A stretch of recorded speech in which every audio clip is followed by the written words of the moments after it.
Welcome, everyone. Welcome back to our CUGO webinar series. We're so excited for you to join us in our 2025-2026 new series. Welcome. 欢迎大家来参加我们新的一学年2025和2026学年的职业与升学指导规划的线上讲座。My name is John Leo. I'm the head of career and university guidance and student development for our YCYW schools. And I'm really thankful to have my colleague Coco join me tonight for us to have our first webinar. 我是 Coco， 我在浦西耀中外籍人子女学校，上海耀中外籍人子女学校浦西校区担任职业与升学指导顾问，也非常感谢这样邀请我，然后我们一起来主持今天晚上的线上讲座。What's really exciting this evening is that we know that the UK personal statement application to universities is changing this year. And we have a unique opportunity to help you, our students, and our parents understand how to manage that better. 我们了解到今年的英国的个人陈述，它其实是有一个重大的改革的。那么我们就是那么也在非常第一时间推出这样的一个讲座呢，来帮助大家解答这样一个问题。那么帮助大家更好的去撰写英国申请的个人陈述。We were very thankful that our colleague Nick Strong had an opportunity to interview Mr. Mike Nicholson, the director of admissions at Cambridge, to ask his opinions about what Cambridge is looking for in the new UK personal statement. 我们非常荣幸的邀请到我们在英国的同事 Mr. Nick Strong， 还有我们剑桥大学的招生官Mr. Mike Nicholson 来帮助通过他们的采访来帮助大家解答大家现在的一些问题。那么从剑桥大学他们的一个视角来告诉我们的学生和家长们，他们希望在申请人的 PS 个人陈述当中看到一些什么样的内容。We hope that you enjoy the interview between Nick and Michael and take plenty of notes. But if you have any other questions during tonight's interview that you have, we just want to remind you that you can ask your questions live. If you're watching on PolyV, through the chat function. If you're watching through WeChat, through also the chat function. And we will gather your questions and answer them live after the interview. 那么就是我们通过这个采访，希望大家通过采访能够收获很多的内容。那么如果大家在采访的过程当中有任何的疑问，那也欢迎大家通过我们的 PolyV 的聊天以及 WeChat 微信的聊天来提出大家的问题，我们会在采访结束之后帮大家一一去解答。Great. So why don't we now watch the interview between Nick and Michael? And we'll wait for you until after the interview broadcast. 那我们来收看采访。 Well, I'd like to welcome everyone to this YCYW seminar, which is part of a series of seminars that explore kind of current issues and developments in international admissions. And I'm delighted to be joined today by Mike Nicholson, who's the Director of Admissions and Recruitment at the University of Cambridge, very renowned. Before I ask Mike to say a little bit about himself, I'd just like to kind of run through what we're going to be looking at today and the kind of the way that things will go. So firstly, Mike has agreed to join us because he will give us some really valuable insights to the change in the personal statement. A lot of you will know that the personal statement is changing for entry 2026. And it's actually, in some ways it's very different, in some ways it's the same. And that's what we're kind of going to be looking at. But I think Mike will give us a really valuable insight because he and his colleagues were part of that team that discussed and analysed and looked at the issues surrounding it and actually came to the final conclusion of the three questions, which we'll come to later. I'm also going to ask Mike just to give us a little bit about his background and how he ended up in such an amazing job as being the Director of Admissions for Cambridge University. And I also might be asking him to say a little bit about things like admissions tests, which I know it's not strictly on topic, but I think it's a great opportunity while we have Mike here to discuss that. the way that I want this to work is that obviously I've got set questions that I'm going to ask Mike. But I think if we find something interesting and we want to go off at a tangent, then we'll do that, because I think that's a really valuable way of using this time. So yeah, we may explore things that are outside of the frame of the new personal statement, but I think we will find that useful. So I'm briefly going to hand over now to Mike, who's just going to introduce himself and say a little bit about who he is. Thanks very much. Thanks very much, Nick, and thank you for the opportunity to speak today. So I'm the University of Cambridge's Director of Recruitment, Admissions and Participation. I've been in post since October 2021 in that role. Before that, I was Director of Undergraduate Admissions and Outreach at the University of Bath in England. Before that, Director of Undergraduate Admissions and Outreach at Oxford, where I was for 8 years. Before that, Head of Undergraduate Admissions and Student Recruitment at the University of Essex. So most of my working career has been involved in university admissions. In addition, I'm about to become Chair of UCAS Council, which is the advisory body of stakeholders that support the UCAS Board of Directors in identifying kind of issues of common concern. I'm a trustee of the AQA exam board in the UK, and I'm also a board member, trustee of the Council of International Schools. Wow, that's amazing. We couldn't get anybody more qualified, I think, so that's fantastic. I thought, Mike, that before we actually started asking some of the questions that people had sent in, that it might be worth, for the benefit of those who are not familiar with the changes to the personal statement, to say, just to outline what those 3 questions are, okay? And I think it is very much about the way that people address those 3 questions and where they put the information. That is certainly, well, at the moment it's puzzling university guidance counselors. It's not yet puzzling students because most of them aren't thinking about that yet. But so here are the three new questions. Why do you want to study this course or subject? That's number 1. 2, how have your qualifications and studies helped you to prepare for this course? And thirdly, what else have you done to prepare outside of education, and why are these experiences helpful? So those are the 3 questions, and obviously UCAS does link some other information to give some explanation, and there is material on their website which some have found useful, some have found not so useful. So with your agreement, I'd like to kind of launch into the first question, which is, why has this change happened, and what are the perceived benefits and or challenges of this new structure? I think that's a good question, Nick. People don't generally like change.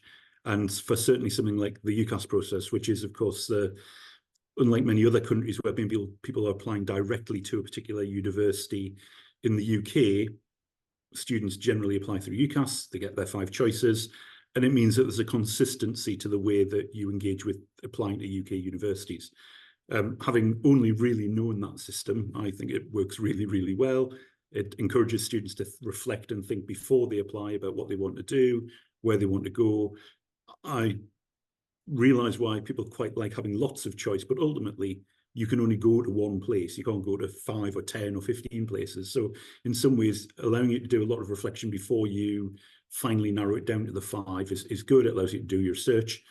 But what it means is you're not then wasting a lot of time and energy on basically scattergunning approaches to a range of different universities. It requires you to kind of really think it through. And I think, therefore, one of the challenges that we've identified over the years is the personal statement at the moment is effectively a blank screen. And you are able to access guidance both from universities and from UCAS about what you might want to put into that 4,000 character limit screen. But I think for a lot of students, particularly those applying from international locations where they may be in a school where there's very limited understanding or awareness of how UK higher education works, maybe there's more of an understanding of how the US system works. people then approach it like they'd approach applying to Harvard or Yale. They're writing an essay about what a wonderful asset they're going to be to the university or to their cohort. Whereas actually UK universities, because we tend to see students applying to do fairly specialised degrees, they've narrowed down their choice. They're not applying for a liberal arts degree, they're applying to do a chemistry degree or a history degree. There's a much greater focus traditionally on wanting information about what the student's been doing to make them suitable for the course they're applying for. So partly it's to address the fact that students will approach the personal statement with a wide variety of different levels of knowledge and understanding. Therefore, we've, in consultation with UCAS, universities have been talking a lot, and this hasn't just happened overnight, this has been ongoing for about 3 years, about what information universities specifically were hoping to gather from the personal statement. And the 3 questions effectively summarise what universities and guidance advisors in schools and students thought were probably the 3 key areas for people to provide information on.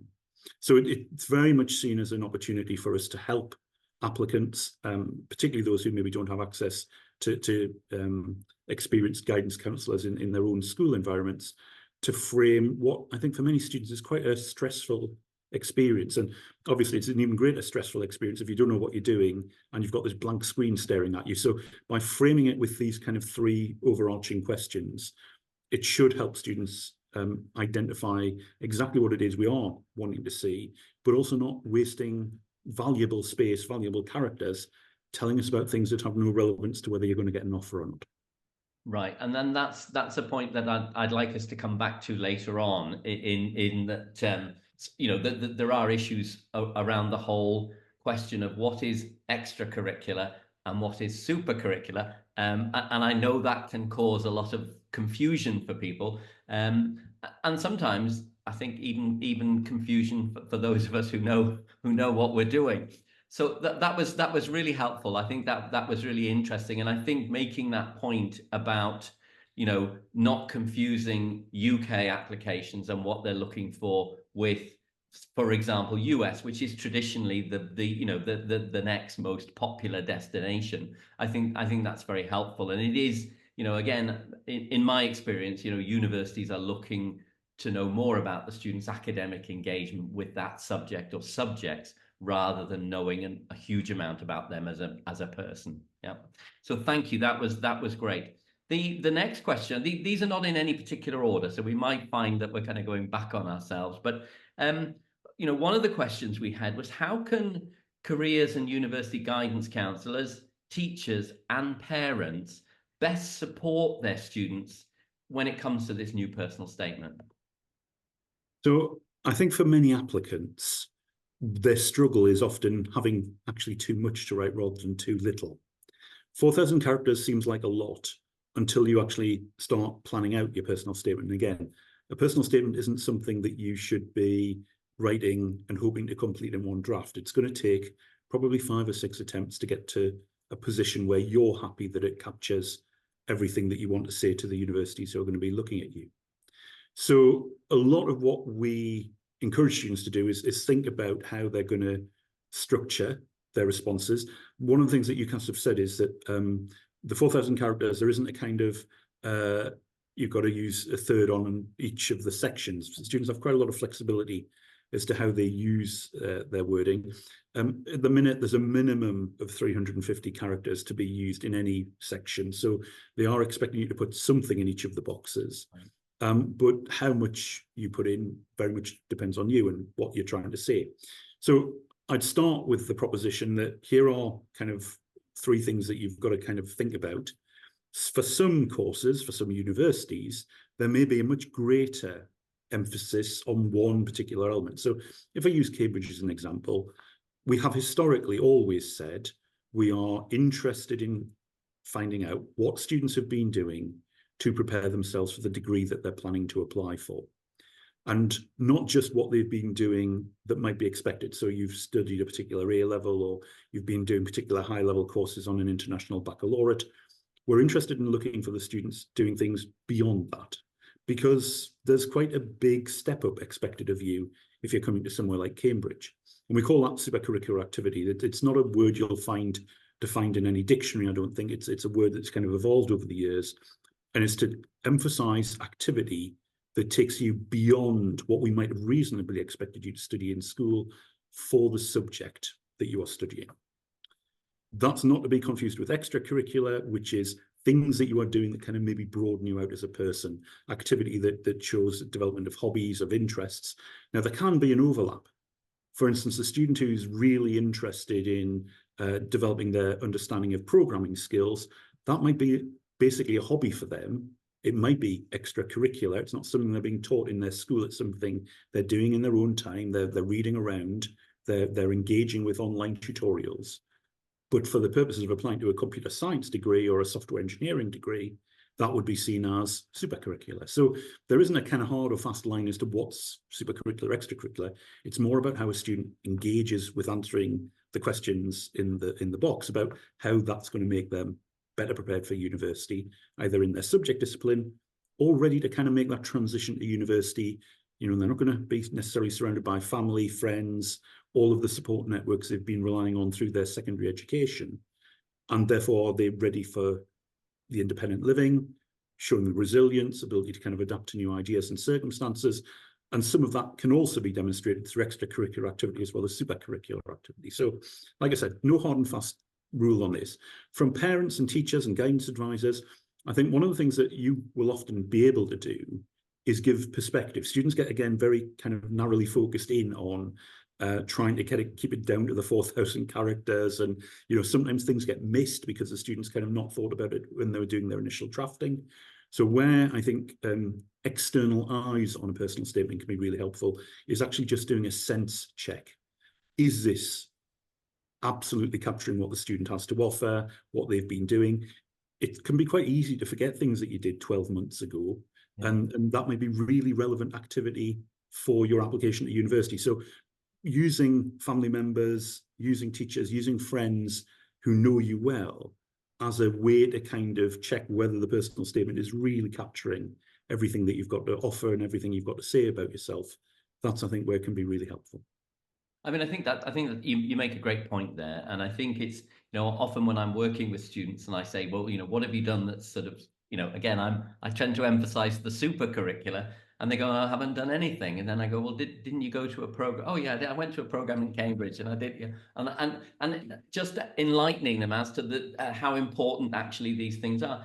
I wanted to ask you another question, which is, I mean, I know that it tends to be, you know, the top universities who are most interested in the supercurricular activities.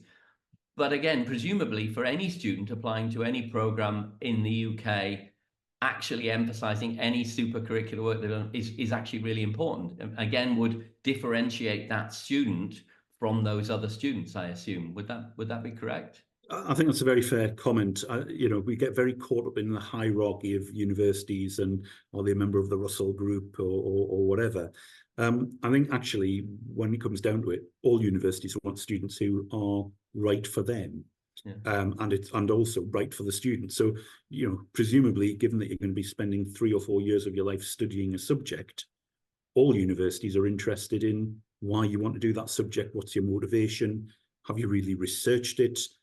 Is there a particular element of the subject that you're really fascinated by? You know, a subject like history is huge. You know, you could be studying Romans, the Roman Empire. You could be studying, you know, kind of political movements in the 1970s in South or Latin America. You could be looking at social and economic history in the 19th century in Germany. These are very, very different areas of interest. So helping understand what's driving a student, where their interests lie. Does it align with the courses that they're applying for? History degrees are not the same in every university. They may have the same title, but the content, the way that the university assesses you, the way that you are taught, that will differ quite considerably. Is there a work placement as part of the degree? Are you going to go and spend time living abroad in a different culture that might align to the history that you are studying? All of these are things that students have the opportunity to kind of explore through the personal statement, I think. Okay, and that's great. And I think, again, you know, I think in terms of support, I mean, I think family counsellors, parents, if they can just, as you say, encourage the students just to think about why it is they want to do that, and what those benefits of thinking in that way are. I mean, I know, for example, I'm thinking of one of my own students from a couple of years ago, who said, you know, she said, I worked in a museum, but that was just extracurricular, and she was applying for history, and I was going, no, that's super curricular. And then when I got talking to her, what I realized was she was using the opportunity to actually do some first-hand research into materials that were, and it's that kind of thing. It's just reminding the students. But if parents and friends can do that as well, then that's really helpful. Thank you. That was a great answer for us. Thank you. The next question is, are you able to give us some examples, and I don't expect you to have them written down, but just a rough idea, examples of how the answers to the new questions might look, and particularly how they might look for elite institutions such as your own, you know? So one of the key things we tend to see, and I don't think it'll change dramatically with the new structure, is a tendency for, I think, applicants to think that more is better, and more as in I've done 5 activities as opposed to 2 activities. The problem is, if in fact you've only got 4,000 characters, if you have a long list of things you've done, but with no context, no explanation, no reflection of why they've been helpful, how they're going to prepare you for the course that you're planning to do, it basically has very limited value for an admissions tutor. It doesn't really help us understand whether this was something that you did because somebody told you to do it and you turned up but didn't engage at all, or whether actually it's sparked a whole new range of activity or ways of thinking about a particular topic or a particular subject. So my key piece of advice is, when you come to write and choose your areas that you want to focus on, be prepared to be reflective. It's better to spend maybe 2 or 3 sentences talking about why a particular activity has been helpful and what you've learned from that experience, and maybe has it given you a new direction of thinking or challenged some of your existing thinking, than just saying, I did this. Because the line that we normally kind of use when I'm training staff to read and assess applications is, it's basically the kind of so what test. Yeah. So students written a statement, and my reaction is, well, so what? So what does this tell me about your suitability to do history or do biological sciences or study engineering? And if I can't get an answer to that, then you may well have not written it in the first place. I mean, thank you. I mean, that is a brilliant answer. And it's great to hear the universities say this, because we say this to the students. And sometimes, it may be particularly with international students, because they have agents who are giving them what we would consider to be very unhelpful advice. And also because those students who apply to the US are often asked to give a resume or CV where they literally list all the things that they've done, and that's not what you're looking for. You're looking at, what did I learn through that experience? What did I find that was counterintuitive and that made me reassess the way that I saw that subject, or even, you know, reflecting on their own ability to deal with a particular topic and the challenge. I think that's a fantastic answer, Mike, and I think if they can do that. And I'm assuming that, well, we might come back to this, but I'm assuming with Cambridge, you'll look at all 3 sections, irrespective of what the heading of the section says. I mean, it's actually a reasonably short. I think for the people writing it, it seems like a torturous, never-ending piece of work. But for the universities reading it, particularly if you're an experienced admissions tutor, you can read through these things relatively rapidly, and extract the information that you want. Again, I think probably the way that the headings are structured, particularly in the first year or 2, it'll take a little bit of time for people to kind of get a sense of how people are using it. There'll probably be some additional guidance come out both from universities and UCAS in the fullness of time. We're seeing this with the reforms that they did last year with the references. You know, you need a little bit of time to bed in. And certainly the guidance that we're intending to put out from Cambridge will basically say, don't worry too much about the boxes. You know that we're interested in supercurricular activity. We'll read the whole thing. And, you know, we're not going to mark you down if you just happen to put something in a box that, you know, another student puts it in a different box. That you're using the available space, you're using the available tools to get the information across to us. I also need to remember or remind people that, of course, the UCAS process is to support admission to every university that uses it across the UK. And what Cambridge wants is not necessarily what an art college is going to want, or what the University of Essex might be looking for a student in psychology compared to the psychology and behavioural sciences course here at the University of Cambridge. So it has to perform a multitude of functions and provide information to universities who may be assessing on very different criteria. So it's a tool. It's trying to be a kind of one size fits all, or rather as to provide the opportunity for students to use the same basic structure to apply to over 150 different potential endpoints. I mean, you kind of anticipated what I was going to ask, which is obviously not all universities will look at this in the same way that the University of Cambridge will look at it.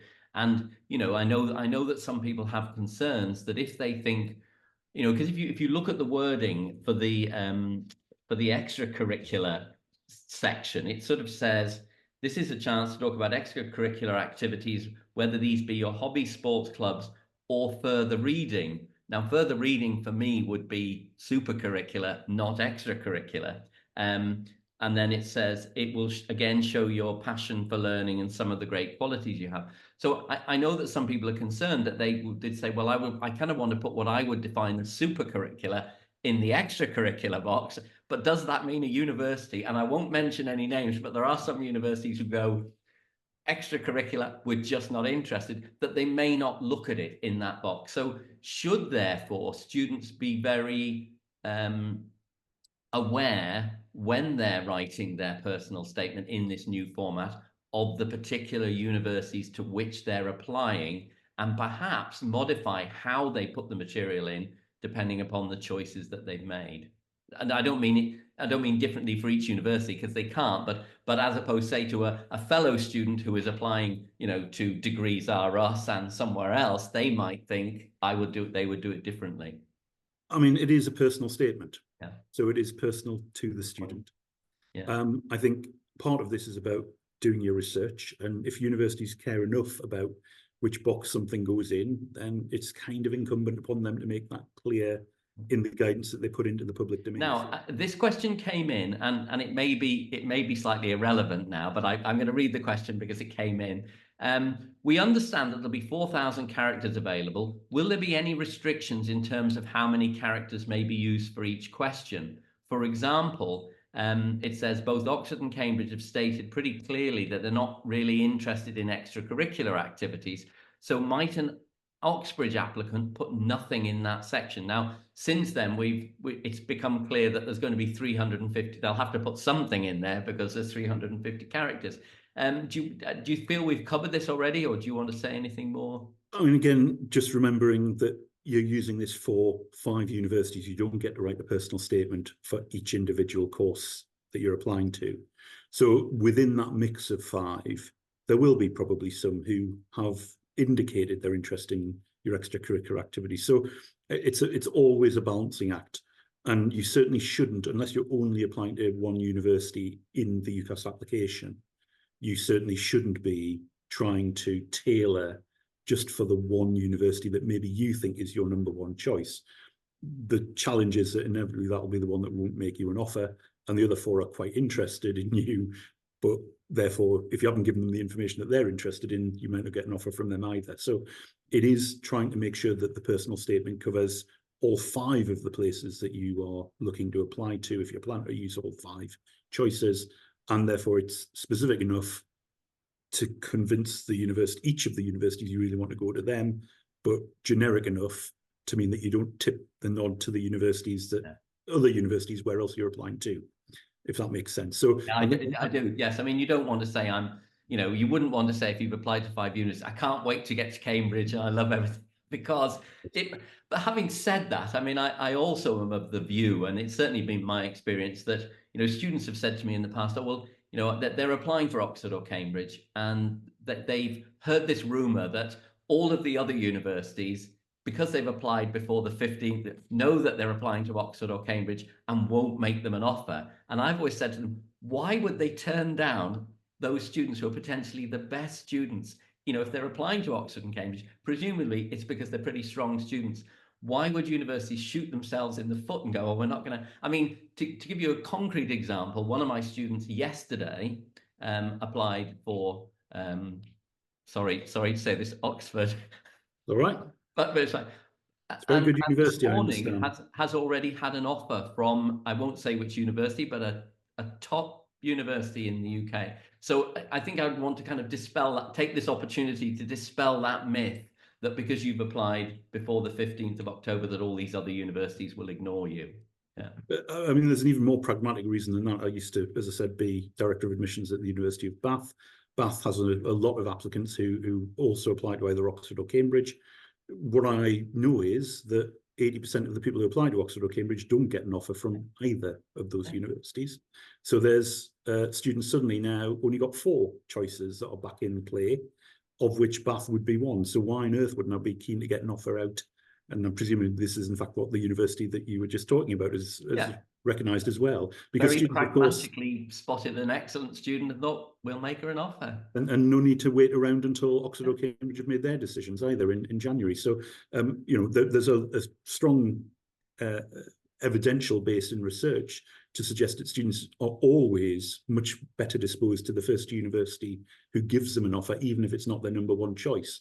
And then, of course, if the number one choice then subsequently turns around and doesn't give them an offer, then they're even more grateful for the fact that this other university's seen the value and the merit that that student will have. So there's all sorts of good reasons not to get too caught up in the mythology. It is just that mythology. Going back to the point, though, about the personal statement and the need to kind of balance it. Again, using the Bath-Cambridge example, one of the things about the courses, of course, at Bath is that most students will have the opportunity, if not all students, in fact, at Bath, to do up to a year on a work placement. You don't get that as a standard piece of any of the Cambridge courses except engineering, and then only for a kind of summer internship. So on that basis, you'd probably want to say something about internships or stuff you've done to prepare to kind of have a work placement as part of your degree, which would not be relevant for the Cambridge course, but could be relevant for your supercurricular evidence of why you want to do a particular course. Again, using your example from earlier on, Nick, of the student who is working in a museum. If they were applying to a university where there was a chance to do a history work placement, and you know that could be in a museum, great. Then they've already kind of got links. They've demonstrated they can work in that environment. For a university like Cambridge, where you wouldn't, as a matter of course, be doing a work placement, it shows that you are used to handling source materials.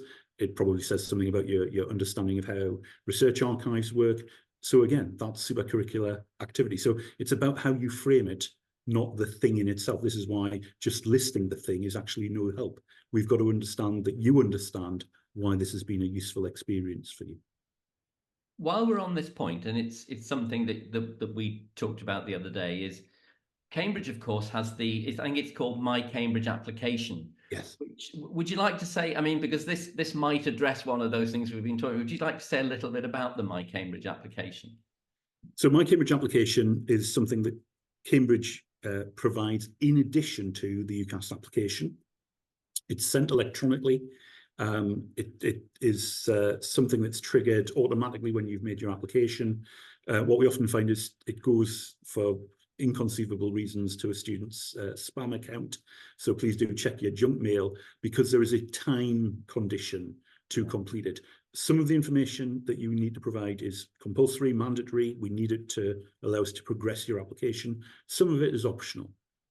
So it includes things like questions about the further detail than you give in the UCAS application about the qualifications you've been taking, all the particular topics that you've covered. It gives information or asks for information about, for students who are planning to defer, would they maybe be prepared if there wasn't a chance to defer to take an offer in this admission cycle. So there's a range of questions that we need answers to, but there's also the chance for a student to complete an additional personal statement. It's only seen by Cambridge. In fact, what we do is we take the electronic file that you provide, we merge it with the electronic file we get from UCAS to effectively create our own application form for our admissions tutors to see. So on the personal statement side, effectively it's an extra 2,000 characters to write about the specifics of the course at Cambridge, why you might want to do it. It's particularly helpful, I think, for those students who might be planning to apply for a degree that is fairly Cambridge specific. So something like Anglo-Saxon, Norse and Celtic, where in another university you might be applying for an ancient and medieval history course. For us, it would be Anglo-Saxon, Norse and Celtic, and you might want to say it very, very clearly using the My Cambridge application, 2,000 characters, what it is specifically about Norse society and culture and history that interests you, or Norse literature. It isn't something you have to do. So if you've said everything that you need to say in your personal statement, then for UCAS, that's great. You don't need to add anything. You won't get marked down if you haven't added anything. The worst thing you can do is basically just rehash what you've already written in the personal statement, because then when it goes to the admissions tutor, it looks like you're just repeating yourself, which of course is seen as a pointless waste of time and might suggest that you can't actually write, which isn't something that you'd want us to be kind of getting an impression of.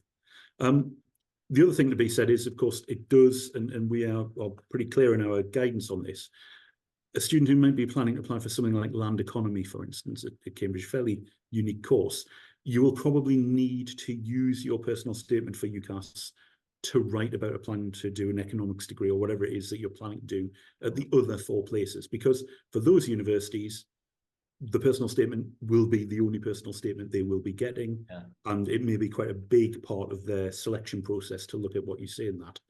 Cambridge understands that that's what you are doing, and that's why you've got My Cambridge application to then say in 2,000 characters why land economy specifically is going to work for you. So it's an additional thing, but it does provide an opportunity. As far as I'm aware, the only other university who routinely might ask you to provide an additional personal statement is Durham. And I think they do that as well for not dissimilar reasons because of the nature of some of their courses. Thank you. And it did raise a thought as we were speaking, which is obviously students would expect that their personal statement might form part of the questions at an interview. Would the same be true of the additional personal statement that they write, that it might, so they need to be aware of that?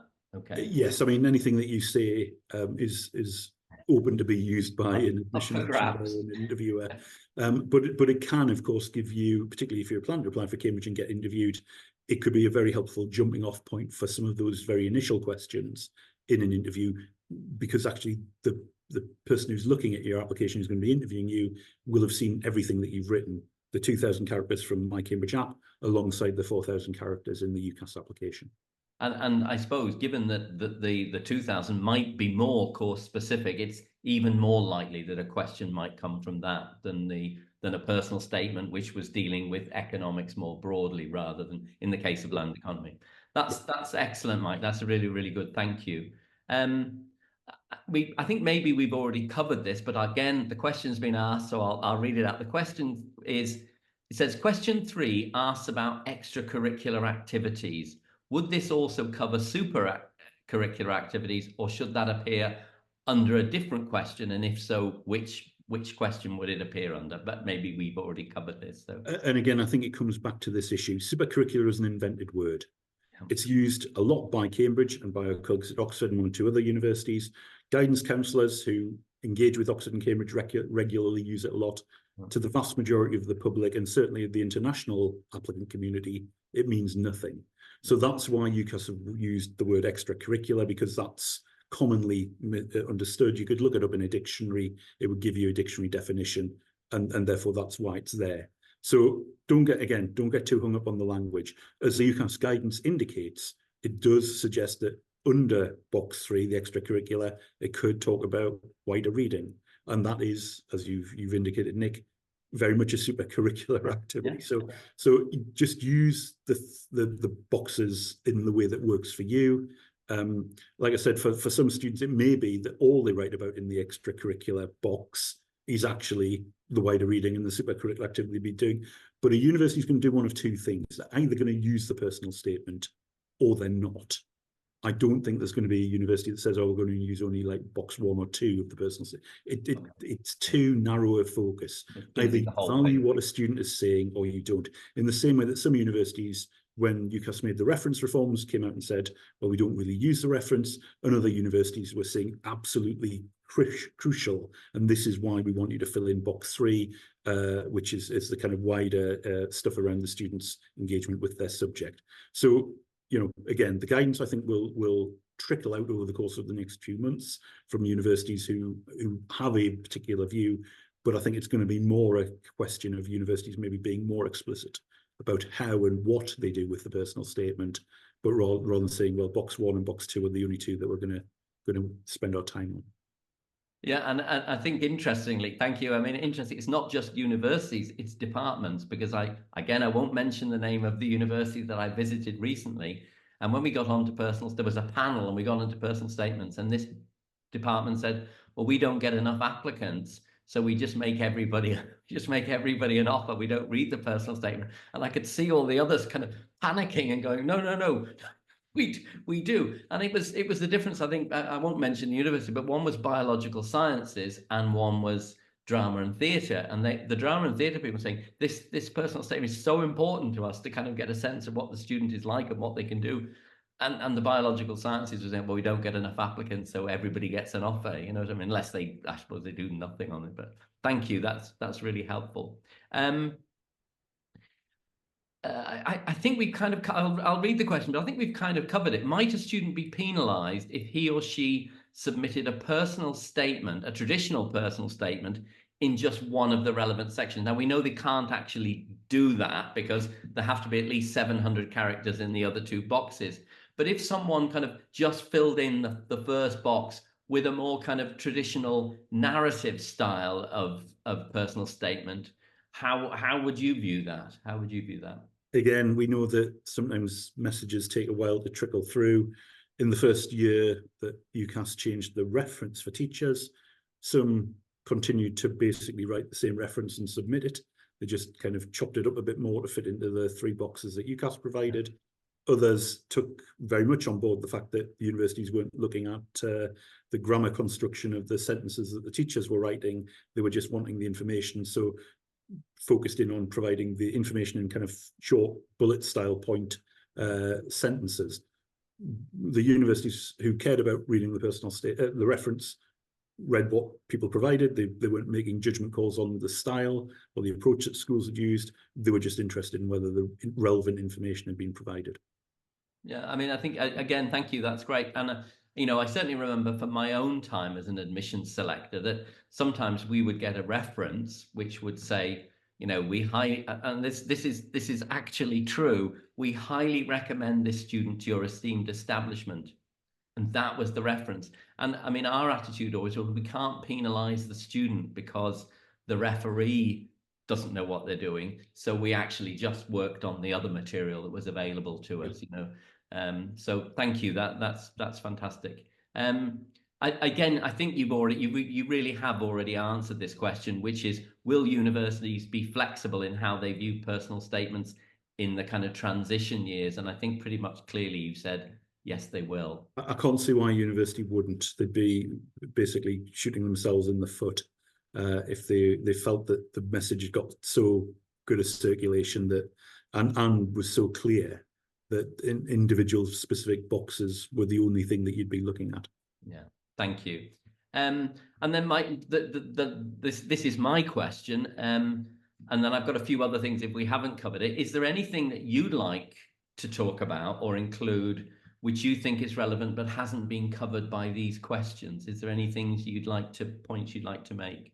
So I think one of the areas that this might stop happening is we do get a lot of students who put quotations into their personal statement. You know, they've trawled the internet or just ran a quick Google search, whichever, to find what they feel is a really apposite, weighty, academic sounding quotation, which makes them sound as though they're kind of erudite themselves. We know that you've just stuck a term into Google and hoped for the best. So that adds nothing in my experience. It doesn't tell us anything. Thank you. I mean, it's great to hear you say that, because so often we're saying to students, no, don't put a pretentious quotation at the beginning. You know, you haven't written it, you haven't thought of it. This is somebody, they want to know what you think. So thank you so much, Mike, for saying that. Yeah. And of course, it uses up valuable space. 4,000 characters is not much. And if you use up 250 just by writing a quotation from somebody who died 300 years ago, it's just not good use of the available space. So that's something I think I'd encourage students to try and actively work against. I think it does. Sorry, just before you move on, can I ask you? I've got two more things that always, two things that we talked in. Is the use of the word passion. Now, often we get students and they might use the word passion. I'm passionate about this. I'm passionate, and we always say to them, we will read the admission selector will read the passion in the way that you talk about your subject. Just saying you're passionate isn't enough. Would you agree with that? And again, yes, and this is where the kind of additional reflection is always important. Saying that you are passionate about studying English literature tells me nothing. What you might be passionate, the English literature you might be passionate about may not even be taught on the course that you are applying for. What we're interested in is, and you would come across as being passionate if you told us why you'd got an extensive collection of 18th century novels and what it was about the 18th century English novel that really fired you up and excited you. And so I think that's where the passion is really demonstrated. It's what you say and what you do rather than just telling us that you are passionate. Fantastic. Thanks. Sorry, I interrupted what you were about to say, Mike. I hope I haven't wrecked that. No, all I was going on to say was, I think the other thing it will encourage, hopefully, students to do is think around the rationale, the motivation. It's the hardest thing for an admissions tutor to divine from the application. But what we're looking for are students who really do want to be studying that particular subject for the next 3 or 4, or in case of architecture, 7 years. And there's an element of risk in any application. Do you make an offer to a student who, within the first 2 or 3 weeks, will have realised that it's not the course for them, it's not the place for them, and they're off, and effectively you're then carrying a vacant place? There are other students who you would have been really keen to make an offer to who you didn't, because you just didn't have space. So the key thing for me has always been the personal statement is the first time really I think a student is expected to confront the question, why do you want to be doing this? What is it about this subject that really excites, engages you, that means on a really wet, miserable Tuesday morning in December, when you have to get out of bed and go to a 9 o'clock lecture, you will do that. Yeah. And, the answer is, if you can convince us of your motivation, that you've thought carefully about why this is the subject for you, and particularly, I think, where you may be planning to apply for a subject that you've not obviously studied before, then the personal statement is a great opportunity. And I think the way the 3 questions are now structured will help you get across where that motivation stems from. Now, this raises, sorry, Mike, this raises another issue, and I think sometimes it's a misunderstanding by students, is that the university say, we want to know why you're in, but they feel obliged to tell you, at 3, I got my first chemistry set. And it's my understanding that universities don't really want to know what the trigger was, when you were 2 years old, or that people have epiphanies, but it's actually about what's engaging about the subject now. Would that be right? Would that be right? Yeah. This is about, because again, whatever you may think your epiphany told you may have no relevance to the degree that you're planning to apply for. So what we're looking for are students, first of all, who've got, as I said, a clear motivation for why I want to study the subject, but also aren't so dogmatically tied that there is only one way they can think about that subject. Hopefully, much of the value of higher education will be exploring stuff that you weren't able to explore at school, or where there wasn't time in the curriculum on your A-levels or your IB course to kind of go into the detail that you really would have loved to have done had you had the time. So I think this is one of those kind of areas, extended project qualifications, international project qualifications, extended essays in the IB. They're the sort of things that can give us that kind of insight to the fact that you've got the skills to be able to do that independent research, independent study, can then, communicate what you've learned. But there are other ways you can demonstrate that as well. And, I think one of the things we're, again, hoping that students will do within the new format of the personal statement is to think about that kind of what is it that university is going to offer me in studying this subject for the next 3 or 4 years? I mean, I think you've touched on something I was gonna raise as well, which is, I mean, I know that some students are concerned because Oxford, Cambridge, some top universities don't actually recognize IPQs, EPQs, IB, the EET and TOK, and the Welsh BAC project as being a formal qualification which they recognize or they will make as part of the admissions officer. The admissions offer. But you've just made the point that actually the supercurricular value of those things is recognized and valued by those universities. Yeah. Yeah, it's because, I mean, let's be clear.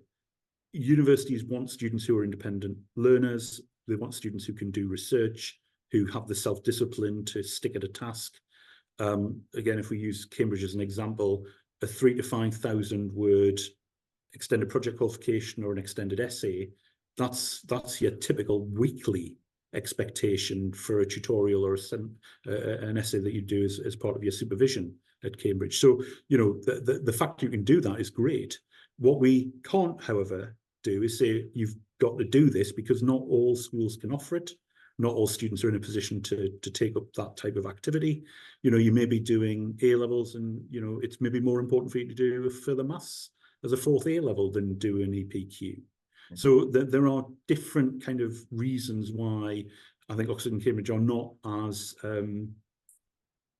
deterministic as other universities might be about the value of doing an EPQ. Bath, where I worked previously, we would give students a slightly reduced offer if they did well, but it would be an alternative offer. So we'd say, you know, it's this if you're doing A-levels, but if you're doing an EPQ, this is the other offer that you might qualify from. So we don't do that at Cambridge, but what we do say is, tell us about what you've been doing that demonstrates those kind of, that intellectual curiosity, that engagement, that willingness to go beyond what you might have covered in the curriculum of the courses you're doing in your post-16 subjects. So, you know, please don't ever assume that highly selective universities aren't interested in those opportunities to demonstrate. And I think it's brilliant. It's brilliant that people can hear this, because I think it's, you know, they don't necessarily recognize how valuable, you know, I sometimes I've dealt with students who are going, oh, why do we need to do the Welsh Baccalaureate at some university? And it's actually really valuable. Thank you. That's a really, really helpful answer. I mean, I've got a couple more things, but I'm conscious of the time. We've been talking for some time here. I wondered whether you wanted to say anything about Cambridge and its admissions tests, or do you think that's something for another? Is that something for another webinar? We'll do another webinar on that, because obviously we're just about to do the first iteration of the new format. However, it's probably just worth saying a little bit about why we do it, because I think a lot of people are kind of, well, you know, you're already asking a lot from us. You've got to attend interviews, we've got to provide additional work and all that sort of stuff. Where we use admissions tests in Cambridge, it's for subjects where we just get a huge field of applicants. They're coming from all over the globe. They've done different prior education, you know, student who's doing, but we're trying to compare students who are doing the French baccalaureate with American advanced placement tests against students who've done A-level, against a student who's done a course in Uzbekistan. You know, we need some benchmarks and admissions tests for those massively oversubscribed subjects. It gives us a starting point to benchmark students against each other, because they will generally be really good students within the education community they're in. They will probably be the strongest students from that particular school, that particular college. They will have references that demonstrate that they are paragons of virtue. They will have written a very convincing, coherent personal statement, which will hopefully draw out all of those qualities we've just spent the last hour talking about. But we do need to then figure out from the 1,500 people who are applying who we need to interview, and we don't have capacity to interview all 1,500 for a particular subject discipline. So that's why we do admissions tests. It allows us to see who has actually understood the fundamentals of the subject that are relevant to the degree they want to do, and can then apply that knowledge to unfamiliar material, stuff that they haven't revised and are going to regurgitate in an exam or in a test, but stuff where they really do need to demonstrate they've grasped how that subject aligned. So whether it's maths or science or whatever. We also recognise, though, that other universities do this sort of thing. And in the last year or so, we've started to work, particularly with Imperial College London, who share the same type of candidate, highly capable, highly ambitious, very much at the kind of top of their game, particularly in the sciences, obviously for Imperial, but also now for their new management courses as well. So we've worked with them to collaborate to have the tests in the format where they're being run through Pearson VUE test centres, and their online tests previously they were paper-based and were often taken in a candidate school. So we're just trying to kind of move partly with the times, recognise that digital assessment is coming, and we want to get ahead of that curve rather than being kind of lagging behind. Other universities, Durham, Warwick, London School of Economics are using some of the tests that we've developed as well. There will be some other universities, I suspect, over the next year or two who will also want to kind of join in. But we are, at the moment, certainly only using those tests in subjects where we do need to do a first cut to first filter at a fairly early stage in the process. And actually, I think the students won't like it, but I think these admissions tests are good news, because it's much better that the students are assessed and ranked by those kinds of tests, which are not looking at a specific curriculum, but they're testing their ability to apply the knowledge, to understand questions, to problem solve, rather than kind of arbitrarily picking up on a word or a sentence in a personal statement and going, no, reject that one. So for me, this is great news. I know it's more work for students, but I think it's great news for admissions generally. I think there's a couple of other things I can just quickly drop in. The first is we're very keen to try and ensure that universities are, as far as possible, aligned around the type of tests. The worst situation would be 5 universities each setting their own test and running them at different points in time, or even worse, running them at exactly the same time, because of course there isn't the level of coordination between universities as you might hope or anticipate. So in some ways, creating something that universities can see the value of, are happy with the robustness of, and means that they don't go off and do this themselves is a good thing. I think for candidates, you only take one test, it's used by multiple institutions. That I think that's a good thing. I think we can see that with LNAT and UCAS, can't we? And that seems to work very, very well for universities. But I think the other thing is, of course, it also ultimately might save the student a lot of time and heartache. If you are not right for a course, it's probably better you find out earlier, and then you can start to focus your attention in on the other universities where you do seem to have that alignment, or you are, going to make able to make a competitive application, than you kind of hanging on and waiting until April or May, just before you're due to take your exams, and then the university telling you that you are not suitable. So again, I think for some of the universities who we're working with, the volume of applications that they get means that if they didn't have a test, it would take so much longer for them to probably work through the applications, and the outcome would be the same for the students, but they would find out a lot later, and possibly with a much more traumatic impact.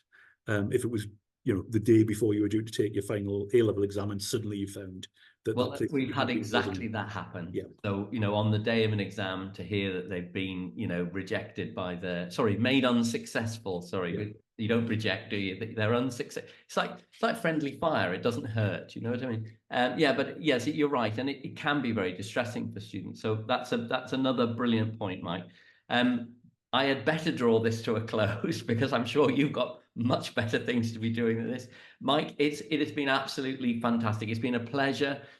This is like us sitting at one of the conferences and just chatting these things over. I think there's been some fantastic things you've said there, and I am sure that my colleagues, that parents, students will benefit from this very much. So on behalf of Yuchung Yuwa, and even with my Welsh hat on, Penglai School, thank you so much for this brilliant advice. Thank you. Thanks very much, Nick.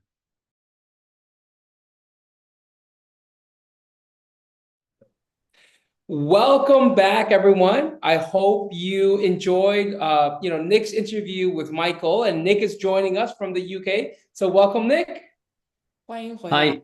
everyone. Mr. Nick 会在英国同时加入到我们的接下来的问答环节。So Nick is our colleague from the UK. He is our CUGO coordinator within the UK and Europe. And Nick, if you give Coco a little bit of a chance for us to translate for our audience, if that's okay. Okay, so Sure. Mr. Nicholson 他是我们base 在英国的，然后申请的职业与升学指导顾问，然后所以就是接下来的话我们会有一些问题，我们会由 Nick 来帮我们来解答回答。And thank you all for putting all the questions that we have in front of us to continue to ask Nick and also to ask Coco, because both of them are very, very experienced in supporting our students and applying to Oxford and Cambridge. And we are really fortunate to have the both of them here to, give us their wisdom. 那大家就是接下来就是在问答环节，如果有任何的问题呢，可以继续提出来。然后我和 Mr. Nicholson 会跟大家一起帮大家解答。然后可能我们 Coco 老师比较谦虚一点，他也有很多的经验 ，so thank you so much Coco for also sharing. 好的，那个 so let me ask my first question, which came from the audience. So it says, so this comes from a grade 8 student and parent. If I'm grade 8 at Yaozhong, what are the suggestions to prepare in order to help myself get ready for Cambridge and so forth? So Nick, if I can ask you to answer first, and then I'll ask Coco to answer afterwards. Yeah, Nick. So if I'm a year, grade 8, year 9 parent, what can I start to do? I mean, I think there are a number of things that students can do. I mean, the thing to understand is that from between year 8 and actually applying to Cambridge, you might change your mind. So what you don't want to do is limit your options. So I would say keep as many options open as possible, so that, for example, when you're choosing your IGCSE subjects, allow for the fact that although you might be considering medicine now, actually, when you come to it, you might want to do economics. Do you want me to give Coco a chance to translate that? Or is that Coco's going to give her response, but you can just give your response first. Okay. That's okay. Yeah. Okay. I think the other thing is as well is to start getting in the way of thinking about that super curricular, because I think that was the thing that came through a lot in what Mike said and the discussion we had. It is what differentiates a very good student from an outstanding student. So getting used to the idea of reading beyond the subject is really important. But I think the other thing, and it's something I emphasize with my students, and it seems to work, is learning how to think. And that might seem like a strange thing, because I think a lot of people think either you can think or you can't think, or that, these really clever people, they automatically think really well. No, thinking is something that you learn how to do. So that ability to be analytical, to be critical, to look at things from different perspectives. And something that Mike has said to me, but perhaps, was particularly emphasized by Matt Williams at Oxford, is it's that idea of they want to know what you think. So it's not just enough to say, well, this is one view on it, this is another view, and this is the third view. Yeah. But they'll want to know, yes, but what do you think? So start being critical, start thinking about, well, what do I think? What's my view on this? Not just saying, oh, that's the accepted view, or these are the two opposing views. What do I think? And on what basis do I base that? So supercurricular work, keeping your options open, finding out as much as you can about the subject and subjects at university and how they're taught at those universities, because the pedagogy is really important, because you will find very different pedagogies in Oxford and Cambridge than you would say in a more traditional UK university. So emphasis on what Cambridge calls the supervision, but Oxford calls the tutorial. So every week you will sit down with a world-class academic and he or she will be discussing your ideas. So be prepared to discuss your ideas, to take an opinion, to listen to what other people say, to think, what do I think? Okay, that's it briefly. Great. And Coco, what do you think from your perspective? OK, 那我用中文来来表达一下，就是我对这个问题的我的一些看法。那就是其实我非常赞同Nick 他提到的一些就是学生的思考能力啊这些方面的一些培养。那他也提到就是可能就是很难说在8年级的时候就确认他未来想要学什么，因为可能在他到了 Year 12到12年级或 Year 13的时候，他会发生一些改变。所以我们其实是会提倡学生在这个阶段主要还是以更为广泛的去探索他的一个兴趣为主。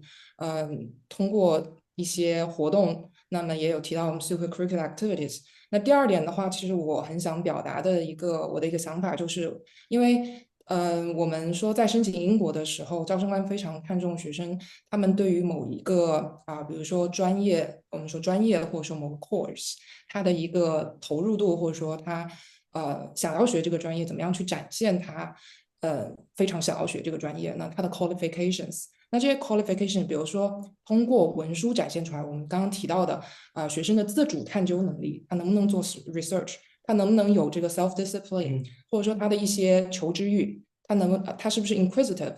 那我们说所有的这些 qualities， 它不是到了说我 year 12我再去培养，或者说就文书当中就自然而然就有的。那这些所有的点点滴滴的这些 qualifications， 或者是这种 qualities，它其实是在从一个低年级8年级逐渐的去养成的这样的一些 habits 学习习惯 learning habits。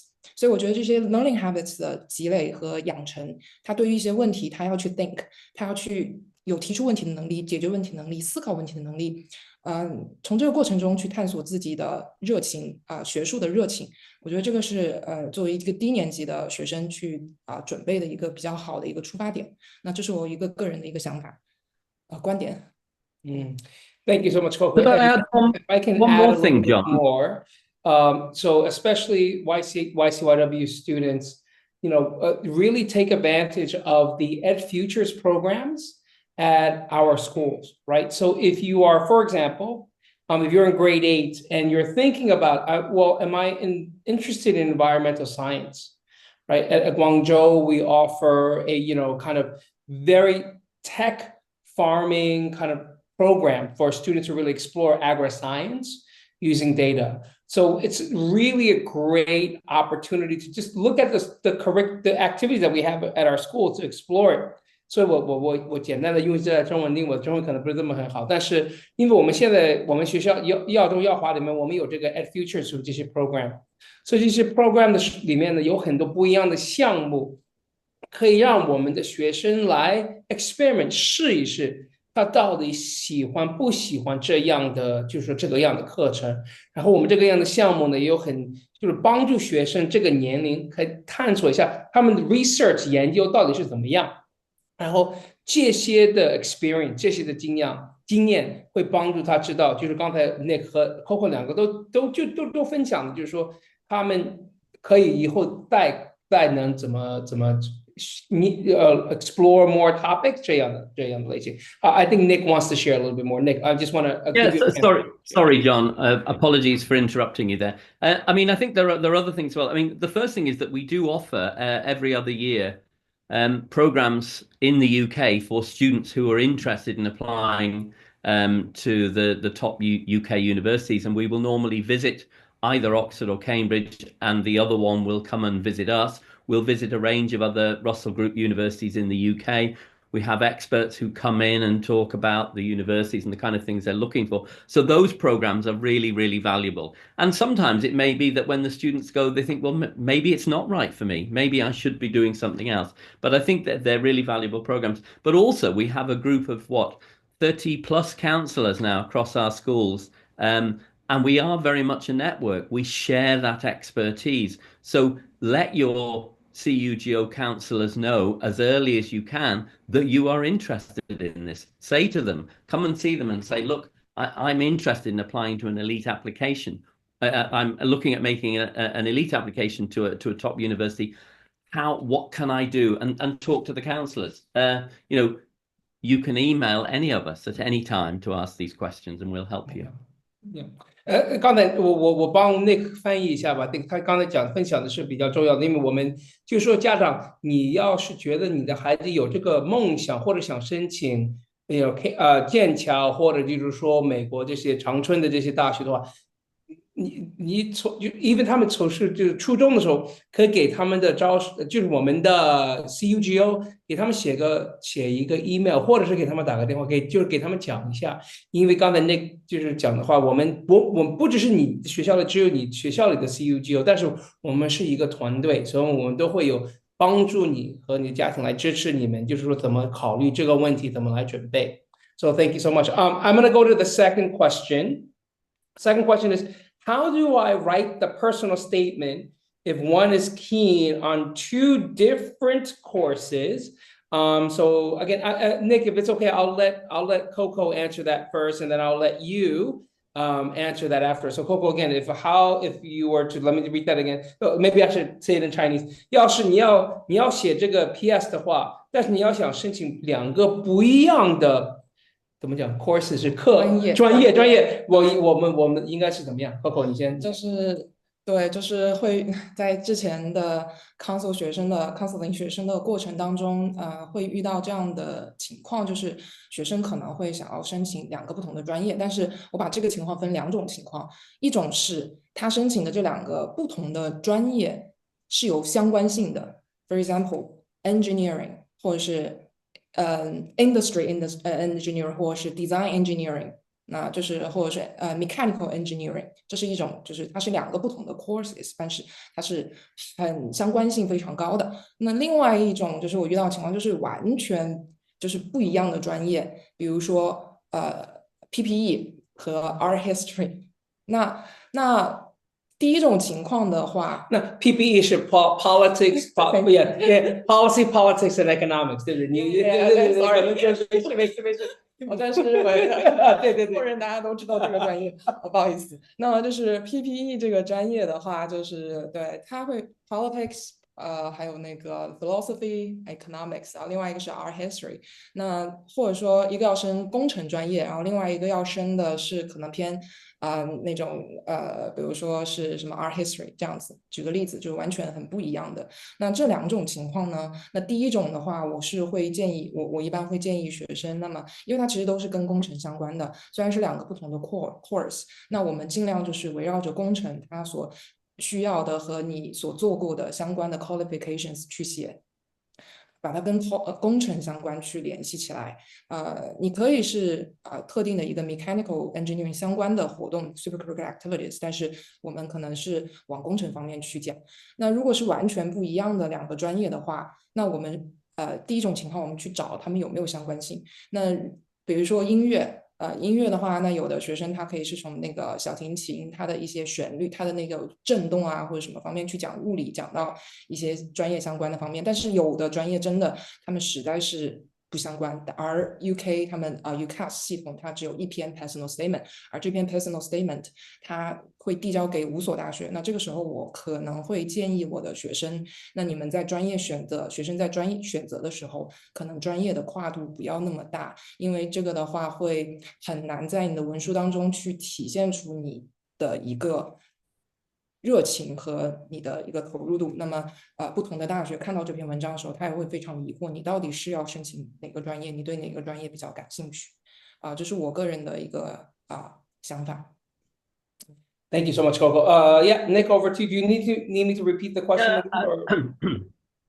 I mean, I think there are a couple of points here. I mean, the first thing is if a student is looking at more than one subject, the first thing is if subject related, can they be combined? So, for example, if a student is interested in studying English literature and history, or history and geography, or Spanish, and it's actually often possible to combine those subjects as in joint honours. However, if somebody wants to do drama or physics, that's just not going to be possible to combine those subjects. So I think to that extent, because of the way the UCAS system is structured, where students have only 5 choices, that to some extent they have to think about subjects which are clustered. So there's no problem applying for business and management, economics, international finance, and those kind of things, because you can normally compile a personal statement which will cover several subjects. And certainly with places like Cambridge, you do have that opportunity to submit a supplementary personal statement, which could explain why what you're doing there is slightly different from everything else. But I think, to be honest, if you're someone who's, and particularly if you've got more than two choices, you might want to consider whether the UK is the right place to be applying, whether you should be thinking about the US and a liberal arts college, whether you get that flexibility to be able to try different things. And Nick, it's great that you bring that up, because our next webinar on October the 13th, actually we will invite our two amazing liberal arts colleges to come and share about their learning program. How is it a right fit for which type of students? So yeah, absolutely. 所以刚才我们也讲，就是我们下一个月10月份的时候，我们下一个这个 webinar 会和，就是说刚才 Nick 讲的这个美国的 liberal arts college。他们会来分享他们的，就是说他们的 program， 对不对？是不是我们的学生会比较合适那样的 program 但是我看在我们的 WeChat 里面 ，so I see in our WeChat there was a question, but what if it's law and social studies? So what if I'm interested in law and social studies? I'm just going to follow up with that from my perspective, and if that's okay, Coco and Nick, and I think I probably will answer for both of us. It really depends, as Nick was saying, and Coco was saying, you have to look into, if you're interested in Cambridge, of course, is there a course that satisfies what you want to do in both? And if you do, then apply for it, or, general courses, then apply for it, because social studies is quite broad. And I think what's really good about the UK is that if you do the research for all the universities, you can find joint programs and combined programs. And the reason for the UK education system is to ask you to think about what you want to do. Is the research first, right? Go and look deep about, because on UCAS, you can see all of actually what you will learn, what are all the topics, what you'll be reading. So do the research first. Talk to your CUGOs and really think about that. So yes, absolutely, it's possible. I think the second part is that Nick was sharing before. If you're interested in Cambridge, or Oxford, you have the additional applications to talk about why this or why that. So you have additional outside of the personal statement to do those pieces. Because the question came in English, I'm not going to ask any of us to translate. I hope that was helpful for the student who asked that. I'm going to go to the next question, which is around what we saw in the interview with Michael about supercurriculars. What supercurriculars and extracurriculars are suggested for students to really show their abilities in economics? And I'm imagining, actually, we know that economics and business is quite a popular major for across our YCYW schools. When we look at our data, our students apply to those majors quite often. But Nick, if I go to you first, can you share any insight on if a student's interested in economics, what supercurriculars and/or extracurriculars would you recommend for them to explore? I mean, I think in a sense, if something is truly extracurricular, it doesn't make any difference. The only thing I would say is that if for example, somebody wanted to include an extracurricular, say, for example, their hobby was origami, yeah, it is actually possible, and this is where AI is brilliant. You can go on to AI and you can type in the question, what are the transferable skills related to origami which are suitable for studying economics at university, and it'll tell you those things. But again, just choose one, choose the most relevant. But for the most part, they are not interested. UK universities are not that interested in your extracurriculars. Of course, the complication comes when it depends on the subject. So for example, if sport is one of your extracurricular activities, but you're applying for sports and exercise science, immediately your sport becomes supercurricular, not extracurricular, because it is directly relevant to what it is you want to study. But I think in terms of supercurricular, the kind of supercurricular activities, because these are the most important, they should be relevant to the subject. And that means looking at that subject from an academic perspective well beyond what you're studying on your current curriculum. So talking about what you're doing in IB and what you're doing in A-level is not very helpful. You need to be talking about what articles have you read? What programs have you been on? So for economics, for example, I don't know if I've got the book. I don't know if you can see this, but Oxford do a brilliant series of books on a very short introduction to subjects, and they can help direct you into the kind of supercurricular reading you're doing.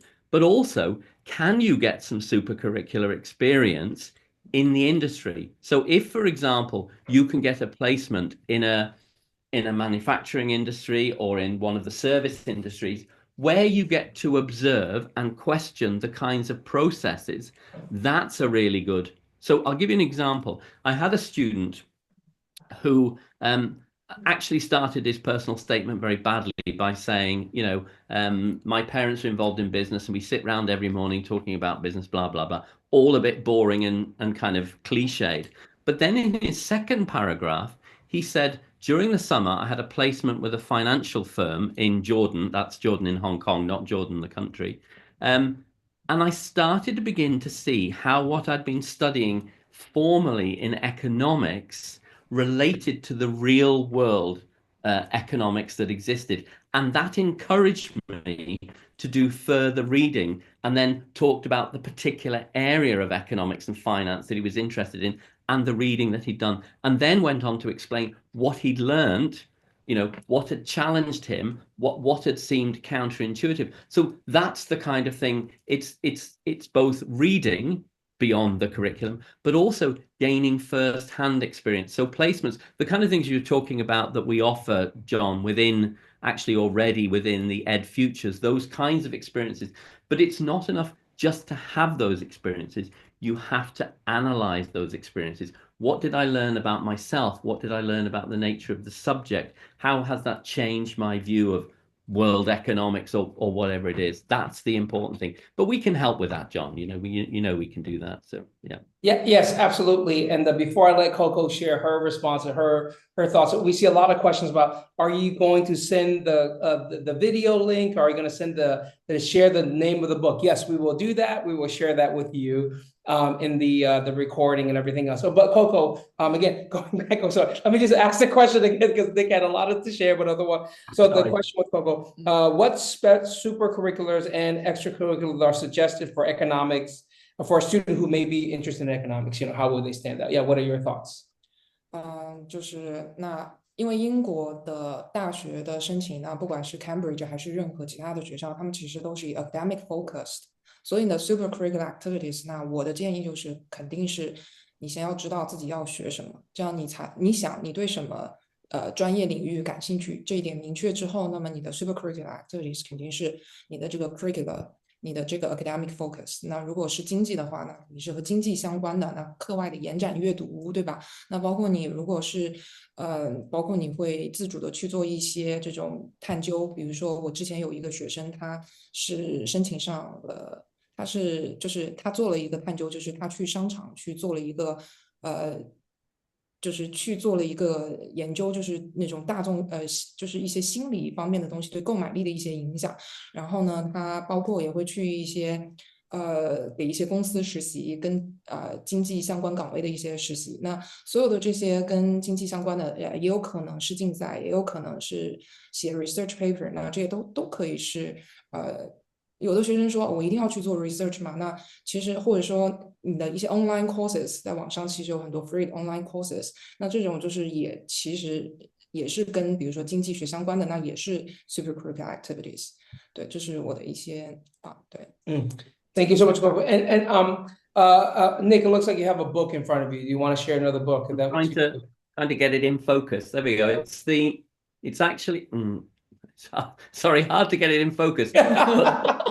These are a series of books that are made by produced by the Oxford University Press, and they cover virtually every subject. And they're not enough on their own, but it's a great place to start, particularly if a student is, say, in years 8, 9, or 10. Start reading these little books. They give you fantastic reading lists. They can start you on that journey. And I'm not on commission, okay? I actually want to take an opportunity. This question didn't come from our audience, but I feel like it's important for us to share because we do have an elite application support process, which Nick is actually the head of and supports that team. So the elite application process is if we have an additional team that really supports our students who are applying to Oxford, Cambridge, Ivies, and schools that require them to do more than what's in the curriculum, and we help them early as they prepare, thinking about their application process.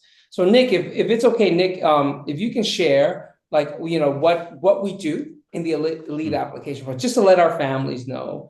And then also Coco, after Nick shares, if you can also share the same thing in Chinese, just like what we do, because I feel like actually our parents don't realize we have this really amazing, unique support within our schools, and we really want all of our families to take advantage of it because it's there for you. So Nick, yeah, if you can just share a little bit about what we do. Yeah. I mean, the elite application, as far as I'm aware, no other groups of schools offer this, but effectively what we do is we identify those students in year 13 who are applying to the elite programs, the elite institutions. So that would be the UCAS early deadline, and it would be the US early decision applications.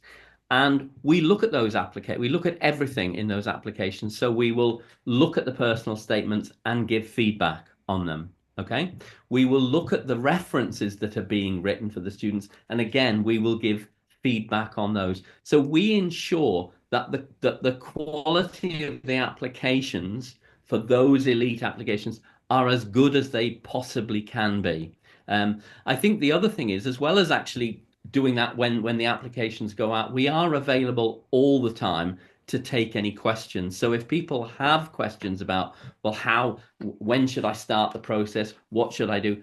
We're happy to take emails or questions from anyone. That can either be sent via the CUGO counsellor at the individual school, or you can contact any one of the team directly, and we're very happy to provide that support.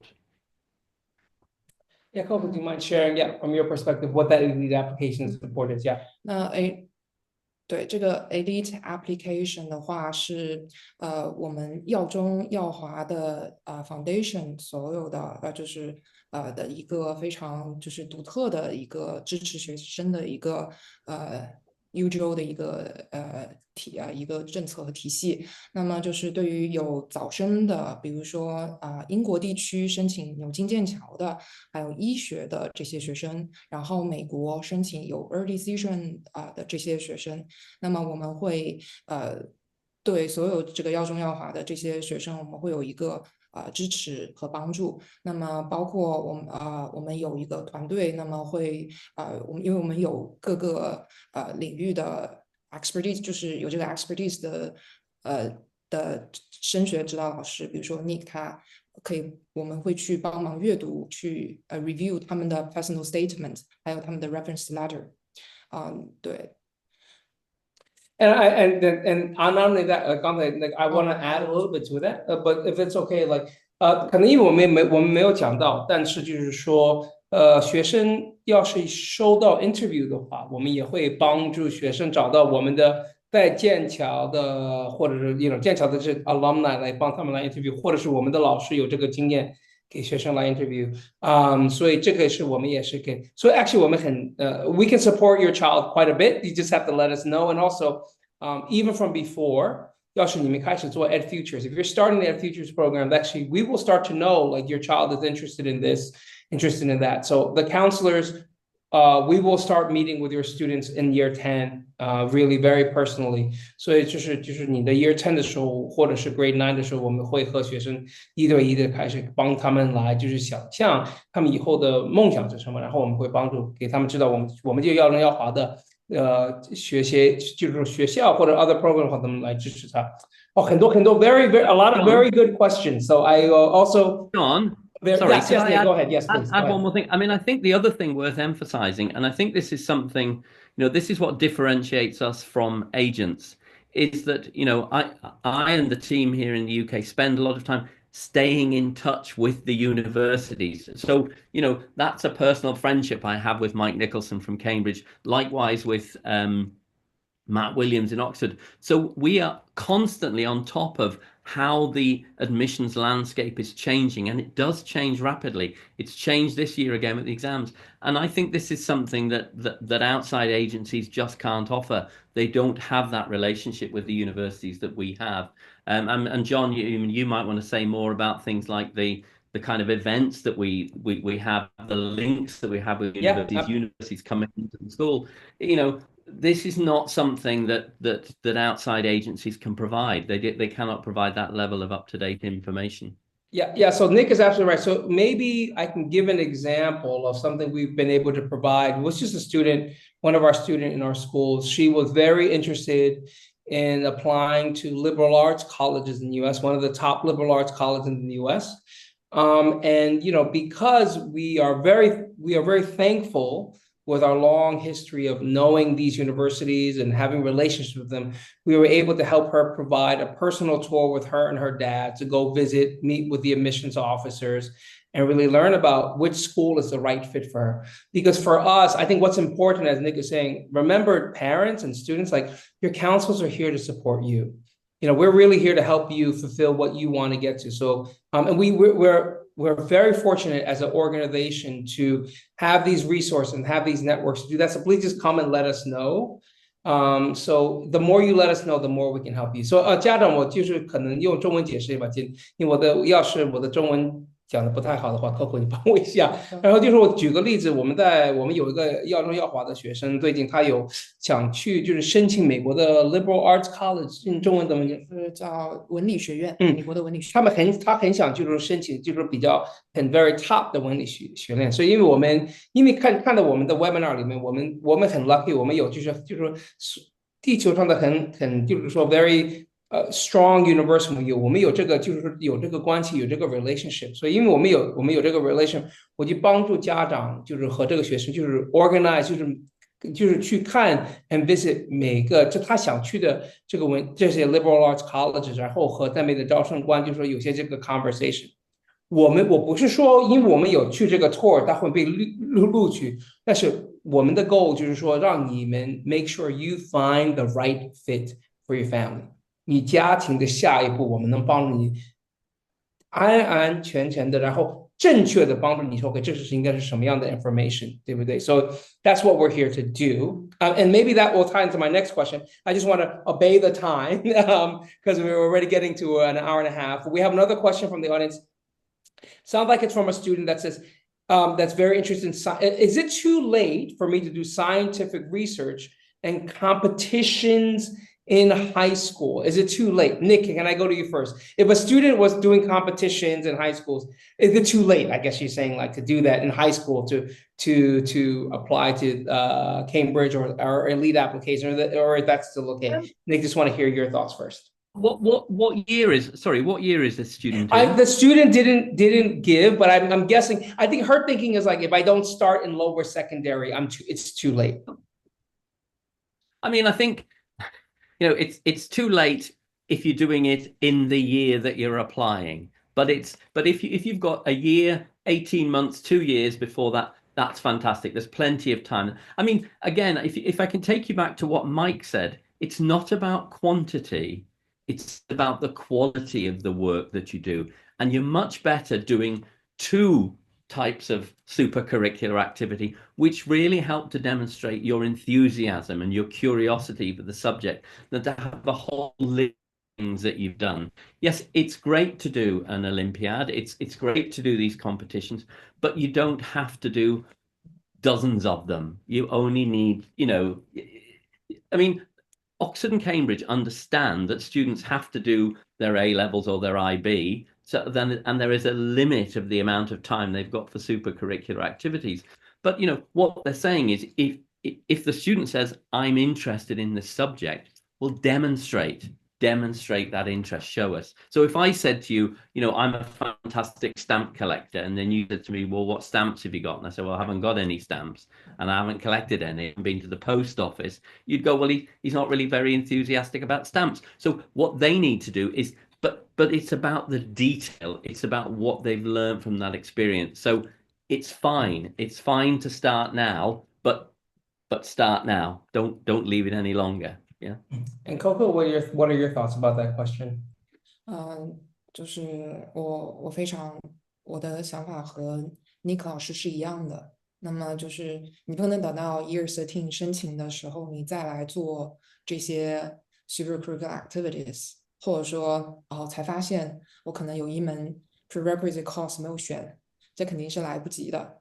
那但是在高中阶段，你在 Year 10、Year 11、Year 12都可以开始，关键是你要开始。And thank you so much. And then there was also a related question that asked, is there someone that can give me a recommended list of scientific competitions? So yes, YCYW students, absolutely. At each of your schools, you have a academic competition coordinator that has all the competitions that are available that you should do. So yes, so I'm not going to translate that in Chinese since that question came. Oh, maybe I will. OK， 你要是想有这个样的academic competition 中文怎么讲？就是一些学术竞赛。学术竞赛的话，对学科竞，那每个学校都有一个 coordinator， 一个老师会帮助你来去安排，所以要问学生那个 actually 我那个 Coco， 因为我知道有很多中文的问题，但是我的中文水平可能不够，那有没有你帮我们来就是接着answer 这个问题？它有几个中文问题是问的，首先申请经济学需要什么条件？然后还有一个类似的问题是申请计算机和游戏设计需要注意什么？那这两个都是涉及到一个具体的专业的申请问题。那我先来回答一下需要什么条件，或者说要注意什么。第一个，我觉得是大家一定要去自己感兴趣的大学，比如说剑桥大学，你一定要先去官网去看到有没有这两个相关的专业。剑桥大学有游戏设计吗？对，这个是不是要去看一下？那第二个就是他们的官网会非常明确的去罗列他们的一个录取的 entry requirements。那这个 entry requirements 是，比如说它需要你选什么课，比如说通常据我了解 economics 对于 IB 的话，它会对数学的它可能会要求你选数学的 HL。那如果像计算机的话，它可能会要求你选择数学的 AA 的 HL。它可能有的学校会接受 AA HL， 有的学校是可以是不接受 AI HL 的。那对于 A level 的话，它是不是要选 Further Mathematics 它对于你所选的前置课程，它除了有要求之外，它可能对个别的学科 subjects 它会有分数的要求。比如说 IB 的话，它的 HL 它要几门是要多少分，那么它的总分要多少分如果说对数学要求，数学它可能会说 high level 要多少分，或者说 science 的话计算机有的学校可能还会要 HL 的 physics， 那它要多少分，这些都会有明确的一个列出来。那么这些是首先你们要注意的，就是他们官网上的要求有没有 admission test。那比如说你要升 IC， 它对于计算机或是剑桥数学计算机有没有数学的要求这些大家都要去看一下有没有 reading list， 学经济学的可能会有 reading list。好，这是一个方面。第二个方面就是我们在今天聊到的 personal statement 里面，我们可以去展现的学生的通过你们的 supercurricular activities 去展现你们的对于这个所选择的这个专业领域你们的一些兴趣，你们的自主探究自主这个 research 的能力，你们的 self discipline， 然后你们的学习能力，你们的 critical thinking， 你们的投入度 engagement， 还有你们是不是有一个 inquisitive mind， 这些东西求知欲，那通过各种 supercurricular activities 去展现。对，那另外的可能就是大家的是不是英语是不是母语，因为我们有耀华的一些学生，那可能就是如果英语是非母语的话，那对于 English language proficiency 也会有一些要求。那具体不同的专业它对 English language proficiency 它具体是多少分的要求，7.5分小分7还是什么样的要求，大家也是可以去看的。那么注意一下游戏设计的专业它偏设计方向，所以它有的学校可能还会要 portfolio 要作品所以这个大家可能可以去注意一下。还有一个中文的问题是 IB 双语中英必须是第一语言吗？双语的 diploma 这个的话就是其实 IB 对于双语 diploma 的他没有说一定这个双语是中英，其实基于什么是你的母语对，那有的孩子、有的学生，他们可能因为它是一个国际化的一个这种课程，那很多不同的国家，比如说法国的、德国的学生，或者是美国的啊，或者是各个地方的人都有学生，西班牙啊，或者是南拉美一些国家也会有 IB 课程。那个时候他们的双语可能是英语加葡萄牙语，英语加那个西班牙语。对，还有英语加法语，或者是英语加德语，所以这个双语的话，我的理解就是不一定是中英双语，只是说在中国这个我们的耀中那中国的这样一个区域性的话，它是以中英双语这样的话为第一语言的话，主要是这2门语言。对，这是我的一个理解。So let me try to translate a lot of what the great knowledge that Coco has shared. I'm probably going to not be able to capture it all, but I think some of the things that she shared that I want to really highlight is, she was sharing about students. You really need to know specifically what you are, if you're going to be knowing like what subject you can select, like go in and do deep research about what that course is. Coco mentioned about if you're going to be doing design, is it portfolio related for certain subjects? Is it exam related? But also, as you were saying before, what Nick was sharing before, those super curricular activities, those readings, you can get, just getting deep within it, but also just being realistic with yourself. Do I understand what I'm about to get myself into in this learning? And I think, which actually, and then she also, oh yes, Coco says more. So Sorry. yeah, very good. I'm just trying to translate a lot of the good information you're sharing. Yes, go ahead. Yeah. So I just want to add another thought， 就是另外一个就是有的时候其实大家不知道，这个专业这个学校它看重什么样的一些品质 qualities 或 qualifications， 很好的一个办法就是大家可以去进到这个学校的官网，它的专业的那个去到它一个你去搜索这个 research 这个 specific course， 然后你会看到有 course description。就是课程描述上，他会很明显去说，我们希望看到学生他具有什么样的能力，他们有什么样的 qualifications。其实他其实是给我们一个很好 direction。那其实这些能力就是我要学好，我想要学经济学，那我在接下来的这么1年2年或者是高中阶段，我需要可以从哪些角度去着眼去培养。那不一定是说选课，它其实有一些非常更好的一些方向可以给到大家。And maybe I can add to that. And it's actually related, Coco, to one of the questions parents ask, like or parents or student, at what grade should students begin preparing for subject, path, and supercurricular activities for a successful application? And maybe I can answer that. I think what everyone is saying, there's no year to do it right. I mean, you just should take advantage of every opportunity to learn if you're really interested in that.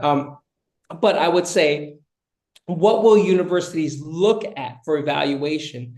That usually is during your high school times, your GCSE and your IB, or your GCSE and your A levels, or your HKDSC. So I just also want to share that for our HKDSC students, please understand HKDSC, of course, it is a pathway recognized in Hong Kong, but it's also, very recognized by universities around the world. So 我也就是分享一下，特别是我们的 HKDSC 的学生的话，就是说你的 HKDSC 的课程，当然申请香港有这个优势，但是所有全国也会需要这个认你的 HKDSC 的，就是说你的 curriculum。所以你就是说你在高中，就是说这些 super curricular 的时候就开始来就 participate. And then Nick also has something else to share. So Nick, I was just also sharing with him just a little bit about how all the different curriculums also, how the HKDSC also offers all the different pathways. But yeah, any other things you would like to share, sir? Yeah, I was just going to say in relation to that, John, if students are not offering IGCSE or GCSE, that is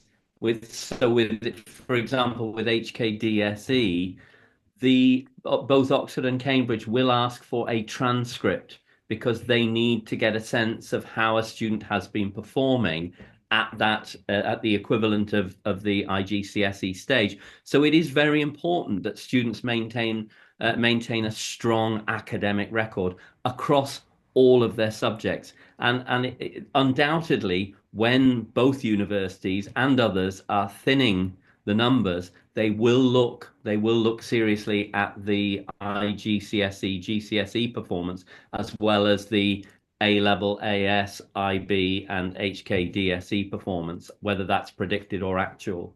So it is important that students maintain a really strong academic record from year 9 upwards, you know. And this actually ties into another question. I'm just trying to, there was a question about, is the EPQ a must for Cambridge applications? I don't know if it's a must, but if you're gonna, if you know, because the university is about you doing research and extended writing, I think if you have the opportunity to do it, right, you should do it for the sake of learning it. But is it a must? No. But is the writing experience about the research, like, you know, it may be helpful for what you're doing. So that's just my thoughts. Nick, your thoughts about that question? Yeah, I mean, Mike addressed this, I think, in the things like the IPQ, the EPQ, the EE, TOK. I think he even covered Welsh Baccalaureate. These are things which they may not recognize those qualifications as part of any offer. So if a student's doing 3 A-levels, that's fine. That's all they need, 3 A-levels.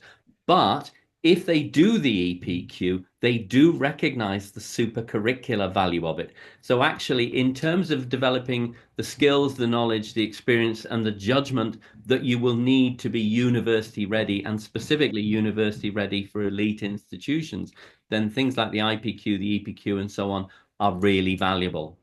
But if studying those would affect your performance in the 3 A-levels, then you have to weigh it up.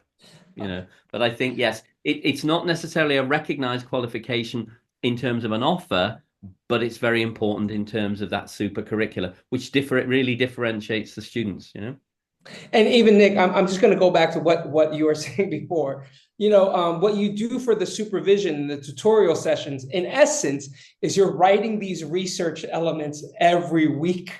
So if you don't like doing it in the high school times, perhaps, you know, Oxford or Cambridge is not the learning environment that you want to continue, because it is a very much so research-driven, writing-driven, you know, learning program. So I would recommend for the students to think about, don't think about it as whether will this help me or not, is whether like, if I enjoy this, then maybe this is the right fit for me, that I want to continue this subject, because it is, you know, you're learning in those subjects, and those tutorial supervisions are going to be quite intense. You're going to be doing a lot of reading and writing, and getting a lot of very direct feedback of how to make it better. Yeah. Coco, can I come to you? Another question. I realize there's a lot of, Nick, did you want to add something, or can I go to Coco for? No, I was just going to say that both universities have very short terms. They're very, very short terms. And there's a huge expectation that outside of the classroom, that students will be doing an enormous amount of self-directed learning.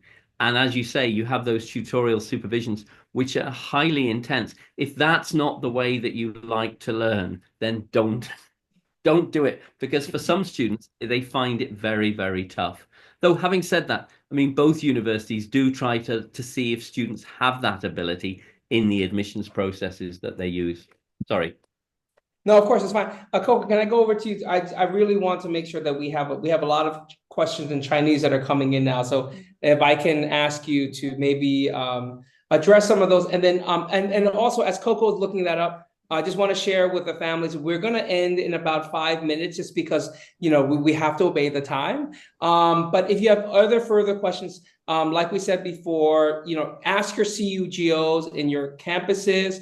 Again, we're a team of 30. We will answer them. 所以就是给家长讲一下，我差不多5分钟，我们这个 webinar 就要结束了，对不对？因为时间快到了。但是呢，我提醒大家，就是说，刚才我们讲的，我们的团队是不只是你学校里的 CUGO， 我们是个团队，对不对？所以你有什么问题的话，可以直接问我们，或者直接问你的 CUGO， 他们也会问我们。所以今天晚上你们的问题要是我们没有办法 answer 的话，我没有办法回答的话 ，please， 我们肯定会 just let us know. So Coco, I just want to go over to you.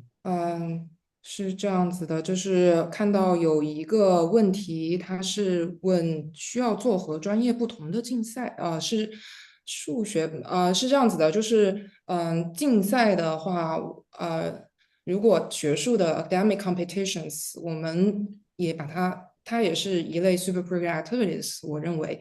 那我觉得就是如果你有非常明确的一个兴趣，比如说你就是非常喜欢数学，你也非常热爱数学，要学数学，喜欢打数学比赛，那当然我们肯定是建议最好是和你所要申请的专业相关的竞赛。但是不是所有的学生只对数学感兴趣的，他同时可能也会对物理感兴趣，同时他也能很好的做 time management， 那他也是可以参加数学竞赛的，没有说一定要把这个框得非常死。那主要还是看学生的时间，他们的一个兴趣，还有他们的一个时间安排。那就是这些竞赛，我们肯定是说你学经济学的竞赛，那你做你学经济，你要申请经济，你做经济相关的竞赛，它是在 personal statement 当中是可以去写到，那么你通过在课外的自主的一些学习，然后去打竞赛，对吧？那可能会有一些课内没有的一些学习到的一些知识，你怎么样去克服到一些难点？通过这样的一个撰写，在文书中体现出你的一些学校所非常看重的一些qualifications 啊，或者是一些你的 qualities， 或者是 learning abilities。那不是说你做过的其他竞赛是不能够写，可以写，但我会建议它是要去略写的，就是你可能去提到，我在课外，你可以跟你的 extracurriculars 一起去提到，那我除了之外，我还做了一些其他的什么事情，比如说参加过什么竞赛，取得了很好的成绩。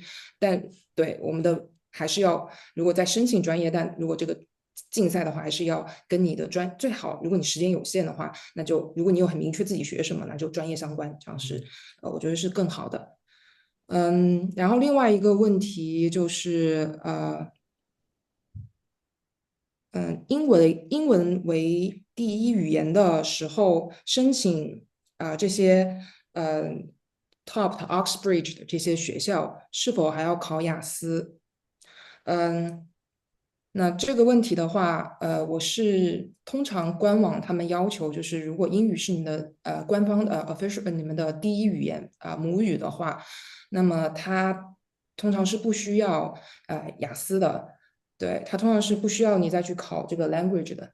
但是我个人建议就是去官网最好去查一下，它对于 IB 或者说 A level 你选择你的这个语言对 English 他们的一个具体的要求，比如说 A level 是不是要选 English，IG 要选 English 还是要达到多少分 ，IB 如果选 English A 的话，它要达到多少分，它会有这样一个它会 transfer 的。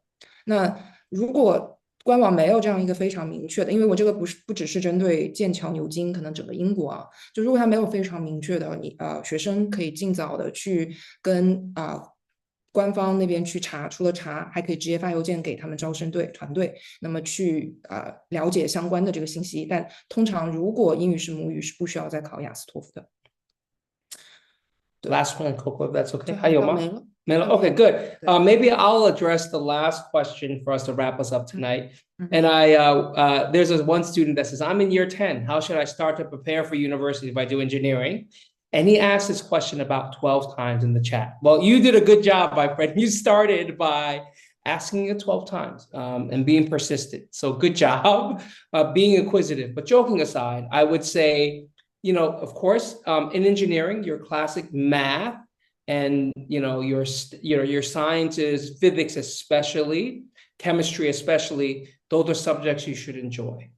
Now, but I would also say, a lot of, especially we're thinking about going to doing engineering, for example, in the US or a multiple disciplinary perspective, you will also want to know the humanities because as an engineer, for example, if I'm a civil engineer, or if I'm a mechanical engineer, you're still designing for people and also you're working with people. It's important for you to understand the connection of knowledge all over.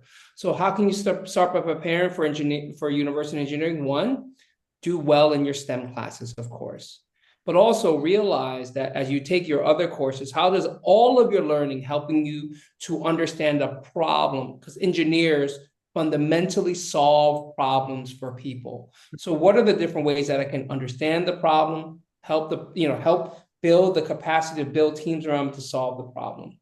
And then I think to capitalize for tonight, some practical things beyond what you select, talk to your CUGO, of course, select the courses that get you ready, but also look at the activities, whether that would be at YCIS through EdFutures or externally, that helps push you to think beyond what you're comfortable with, to not be afraid of that challenge. And there's lots of resources that are out there. We will email them to everyone. But for example, if you're interested in engineering in Oxford or Cambridge, you can just go to their website based on the kind of engineering you're doing. They will give you a reading list. They will give you plenty. Go on YouTube. There's plenty of resources there. So just like you did in the chat, be hungry, ask the question again and again and again and again, because you're already on the way to be a great engineer. So yes, Nick, go ahead. Yeah, just to say with engineering, a couple of things here. I mean, I think there's one of two options. Either you need to develop a sense of what type of engineering it is you want to do, because they are very different. So you can have electrical engineering, you can have mechanical engineering, you can have aeronautical engineering, et cetera, et cetera, et cetera. So either think about what it is you want to do, or look for a program if you're not sure so for example, Cambridge would be a perfect example, because with Cambridge in the first year you just study engineering, and then after the first year you determine which pathway you take.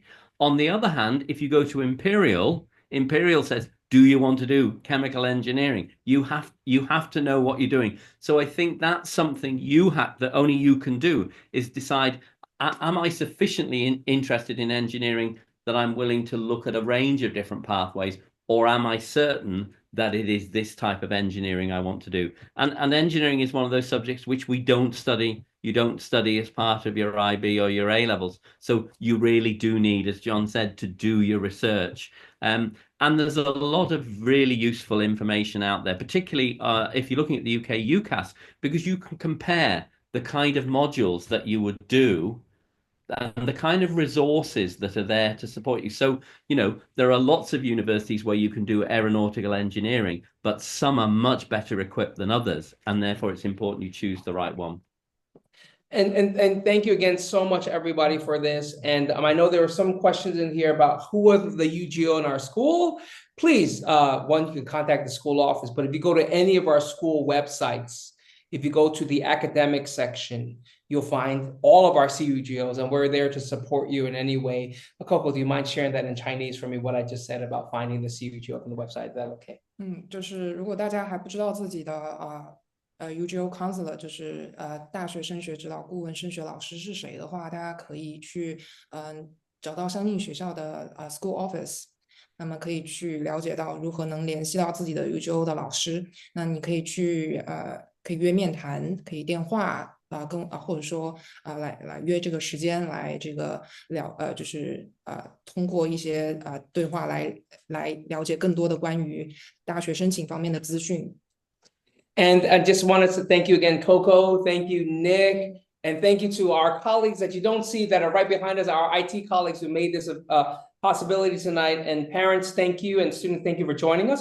We look forward to seeing you on October the 13th. So 家长学生谢谢你们。就是说感谢我们 Coco 老师 Nick 老师还有我们的 IT 的 colleagues 一起来帮我们主持这个很好的这个就是这个 program 这个节目。那我们希望你们10月13号我们下一个美国的 Liberal Arts College 的 webinar 我们再见，好不好？好，晚安 ，Thank you， 拜拜，再见。